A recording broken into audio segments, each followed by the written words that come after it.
Assalamualaikum warahmatullahi wabarakatuh. Perkenalkan, saya Iga Mawarni dari Program Studi Manajemen Pendidikan Islam. Pada kesempatan kali ini, saya akan menjelaskan penerimaan peserta didik baru pada sistem zonasi. Sebelum membahas PBDB pada sistem zonasi lebih lanjut, alangkah baiknya kita mengetahui terlebih dahulu apa itu peserta didik. Peserta didik menurut Undang-Undang Nomor 20 Tahun 2003 adalah anggota masyarakat yang berusaha mengembangkan potensi diri melalui proses pembelajaran yang tersedia pada jalur, jenjang, dan jenis pendidikan tertentu. Keterampilan yang harus dimiliki oleh peserta didik abad 21 yaitu yang pertama, critical thinking atau berpikir kritis, collaboration atau kolaborasi, communication atau komunikasi, dan creativity atau kreativitas. Manajemen sangatlah penting dalam sebuah lembaga pendidikan, salah satunya yaitu manajemen peserta didik. Manajemen peserta didik dapat dipahami sebagai suatu usaha untuk mengatur, mengawas, dan melayani berbagai hal yang memiliki kaitan dengan peserta didik, agar peserta didik mampu mencapai tujuan pembelajaran di sekolah, mulai dari peserta didik tersebut masuk sekolah, sampai peserta didik tersebut lulus dari sekolah. Di setiap tahun ajaran baru, sekolah-sekolah membuka PBDB. Lalu apa sih yang dimaksud dengan penerimaan peserta didik baru itu? Penerimaan peserta didik baru atau yang sering dikenal dengan PBDB adalah penerimaan siswa baru untuk semua jenjang sekolah, mulai dari jenjang taman kanak-kanak, sekolah dasar, sekolah menengah pertama, sekolah menengah atas, sekolah menengah kejuruan, dan sekolah sederajat lainnya yang selalu dilaksanakan di awal tahun pelajaran baru. Orientasi dan pengelompokan peserta didik.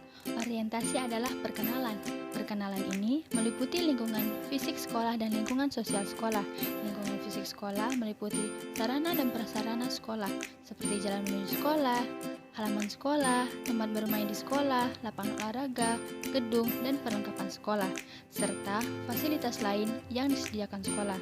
Sedangkan lingkungan sosial sekolah meliputi kepala sekolah, guru, dan lain-lain.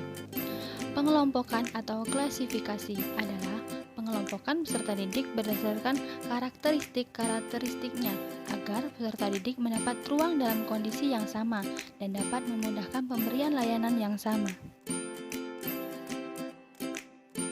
Saat ini, Indonesia mempunyai kebijakan baru dalam PBDB, yaitu sistem zonasi yang mengacu pada Peraturan Menteri Pendidikan dan Kebudayaan Nomor 14 Tahun 2018, yang menjadi salah satu landasan diterapkannya sistem zonasi.